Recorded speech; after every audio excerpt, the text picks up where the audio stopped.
वंदे मातरम।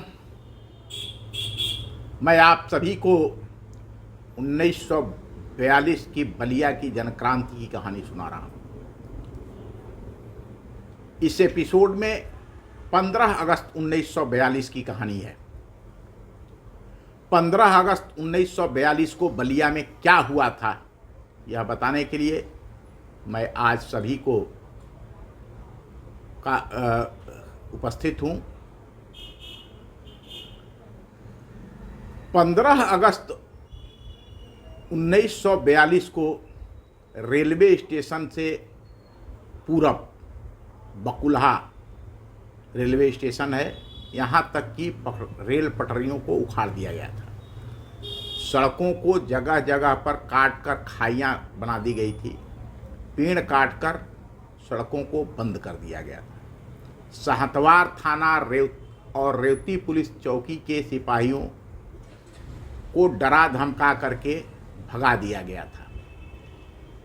इनके भवनों पर, इन थानों पर स्वराज सरकार का तिरंगा फहरा रहा था। सुरक्षा की जिम्मेदारी जनता के हाथों में आ गई थी। डाकघर, कानूनगो कार्यालय, टाउन एरिया ऑफिस, सभी पर स्वराज सरकार का अधिकार हो गया था। इस पर तैनात ब्रिटिश सरकार के अधिकारियों कर्मचारियों को खदेड़ दिया गया था। अब यहाँ पर वास्तविक अर्थों में स्वराज की सरकार, रामराज की लोकतांत्रिक प्रथम पंचायती राज शासन की व्यवस्था चलाई जाने लगी थी। मैं सीधे शब्दों में आपको बताना चाहता हूं कि 15 अगस्त 1942 को बलिया जिले के रेवती में स्वराज सरकार का शासन काम करने लगा था। स्वराज सरकार की स्थापना हो जा चुकी थी। ये इलाके आज़ाद हो गए थे। यहाँ के थानों पर, यहाँ के सरकारी कार्यालयों पर स्वराज सरकार का अर्थात जनता का शासन हो गया था। ये व्यवस्था कैसी थी, इसको जाने। जनता के द्वारा बनाई गई यह स्वराज सरकार की व्यवस्था स्वयंसेवकों ने मात्र 24 घंटे में संभाल लिया था। सुरक्षा की व्यवस्था भी, जैसा कि मैंने अब आपको बताया, थानों पर अधिकार हो चुका था। कोई पुलिस नहीं थी, सारी व्यवस्था स्वयंसेवक देख रहे थे। सुरक्षा की व्यवस्था भी स्वयंसेवक संभाल रहे थे। लेकिन इस स्वराज सरकार की जो सबसे महत्वपूर्ण बात है कि जहां स्वराज बलिया में जो स्वराज सरकार चल रही थी, उस स्वराज सरकार के शासन में बाजारों में सही नाप तोल के साथ उचित मूल्य पर सभी वस्तुओं की खरीद बिक्री हो रही थी। कोई बेईमानी नहीं, कोई जमाखोरी नहीं, कोई मुनाफाखोरी नहीं। सभी प्रकार के अपराधों पर संपूर्ण नियंत्रण कर लिया गया था। चोरी, डकैती, छिनैती, लूट, हत्या, बलवा, फिरौती जैसे बड़े अपराधों की बात तो आप छोड़ दीजिए। स्वराज सरकार के शासन में सामान्य झगड़े, तकरार, बेगार, गाली गलौज तक की कोई घटना इन 10 दिनों के स्वराज सरकार के शासनकाल में घटित नहीं हुई। लोग कामगारों, मजदूरों से भी सम्मान के साथ व्यवहार करने लगे थे। उनको उचित मजदूरी देने लगे थे। बाजारों में नशे की वस्तुएं, गांजा, भांग, शराब की बिक्री बंद हो गई थी। लोग पैसे देकर सामान खरीदते थे या सामान के बदले सामान ले रहे थे। कहीं पर भी किसी के साथ कोई भी जबरदस्ती नहीं हो रही थी। सभी को लग रहा था कि यह हमारी अपनी व्यवस्था है, यह हमारा अपना शासन है, जिसके अनुशासन का पालन करना हमारा कर्तव्य है।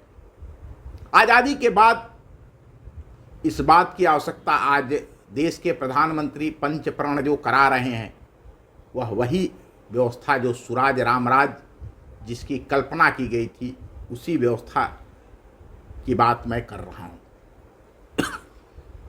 लोकतंत्र की इस पहली स्वराज सरकार ने पूरे देश के लिए स्वराज और पंचायती राज व्यवस्था का अनुकरणीय उदाहरण प्रस्तुत किया।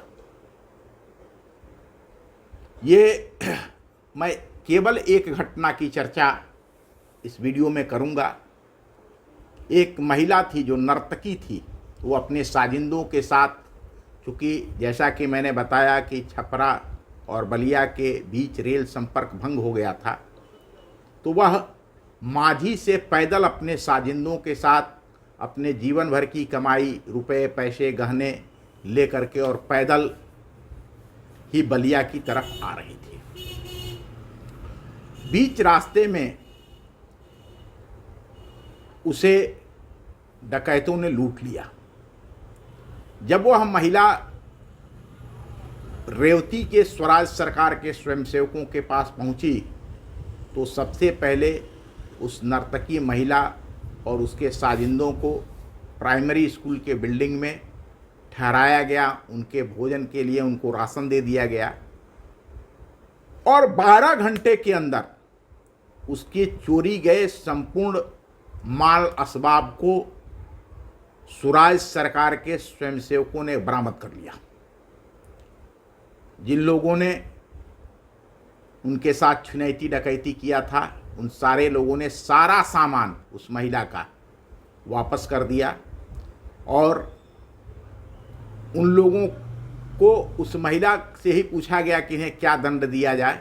तो उस महिला ने कहा कि हमारा सारा सामान मिल गया है, मैं आप सबकी बहुत आभारी हूँ और आप लोग जो चाहे वो दंड दीजिए।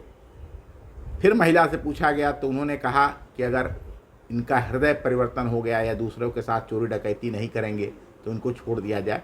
फिर उनको छोड़ दिया गया।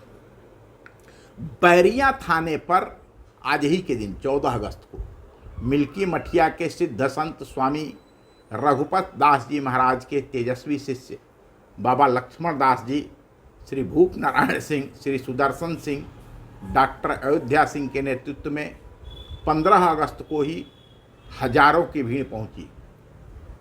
भीड़ के सामने ब्रिटिश सरकार के तत्कालीन थानाध्यक्ष काजिम हुसैन ने थोड़ी सी कहासुनी के बाद घुटने टेक दिया।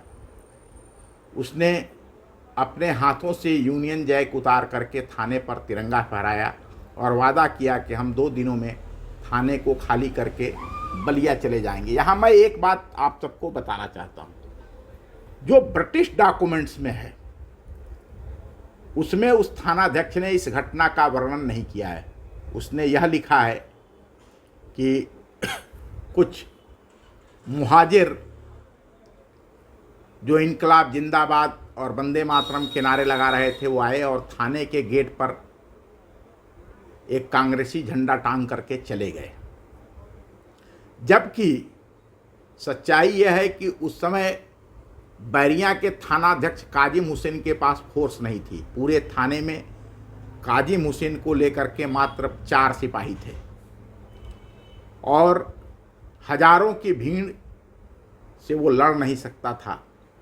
इसलिए उसने अपने विवेक का इस्तेमाल किया और यूनियन जैक उतार करके थाने पर तिरंगा लगा करके लोगों को वापस भेज दिया। जैसे ही जुलूस आगे गया उसने वो तिरंगा उतार करके फिर यूनियन जैक फहरा दिया था और उसने बलिया ये खबर भेजी कि हमें फोर्स की आवश्यकता है, यहाँ बलवाई मुहाजिर परेशान कर रहे, वो थाने पर कब्जा करना चाहते हैं।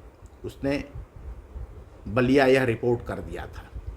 इसी प्रकार से गढ़ा परगना के गांव में हजारों की भीड़ स्वामी ओंकारानंद जी, श्री बेनी माधव सिंह के नेतृत्व में 15 अगस्त को ही नरही थाने पर आदम की।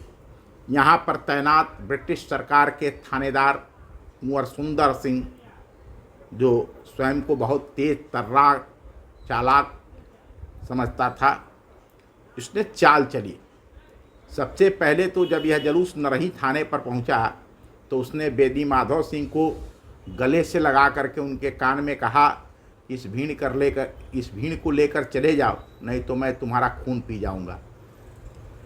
बेनी माधव सिंह ने थाने पर लगे यूनियन जैक को उतार करके जब तिरंगा फहरा दिया और कहा कि थानेदार साहब आइए, हमारा खून पीजिए। युवाओं की सशस्त्र भीड़ को देख करके जब थानेदार को घेर लिया तो थानेदार की सिट्टी पिट्टी गुम हो गई। थानेदार सुंदर सिंह की घिघी बच गई। उसने मौके की नज़ाकत को देखते हुए तत्काल तिरंगे झंडे को सलामी दिया और स्वामी ओंकारानंद जी को स्वराज सरकार का अधिकारी स्वीकार करते हुए तिरंगे की शान में 10 रुपए का नजराना भेंट किया था।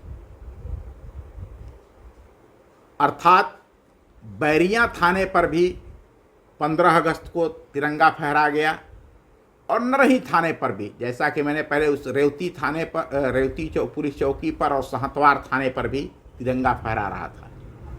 बलिया जिला मुख्यालय पर 10 अगस्त से शुरू हुए अंग्रेजों भारत छोड़ो आंदोलन की आग पूरे जिले में फैल चुकी थी। 15 अगस्त को ही नगरा में स्वामी चंद्रिका दास के नेतृत्व में विशाल जुलूस निकला और डाकघर को फूंक दिया गया था। आज बलिया शहर के अंदर ओक्टेनगंज और जाफरीगंज पुलिस चौकी के सिपाहियों ने स्वयं ही इन चौकियों को खाली कर दिया। ये सभी अपने सामान लेकर के और सिविल लाइन में चले गए। कोई वर्दी नहीं पहनता था, सिविल ड्रेस में ये चौकी के आसपास रह करके अपनी चौकी की निगरानी करते थे। लगभग 500 की संख्या में आज बलिया शहर के अंदर युवाओं ने जुलूस निकाला और जिसे हमने बताया, जिसे बिचला घाट बालेश्वर घाट कहा जाता है, अभी रामाशीष चौक कहा जाता है, यह जहाज घाट था। और इस जहाज घाट का जो स्टेशन था और गोदाम था, उसको गोदाम तोड़ करके और लोगों ने यहाँ का अनाज लूट लिया। माल गोदाम का भी अनाज लूट लिया गया था। यह 15 अगस्त 1900 बलिया के पराक्रम और पुरुषार्थ की कहानी है। यह कहानी जारी है। मैं आप सभी को अगले एपिसोड में 16 अगस्त 1942 की कहानी बताऊंगा। वंदे मातरम। ये बात याद रखनी चाहिए कि 15 अगस्त 1942 को बलिया में स्वराज सरकार ने काम करना शुरू कर दिया था और थानों पर अधिकार हो गए थे, थानों के ऊपर तिरंगे फहरा रहे थे और स्वराज की सरकार चल रही थी। धन्यवाद। वंदे मातरम।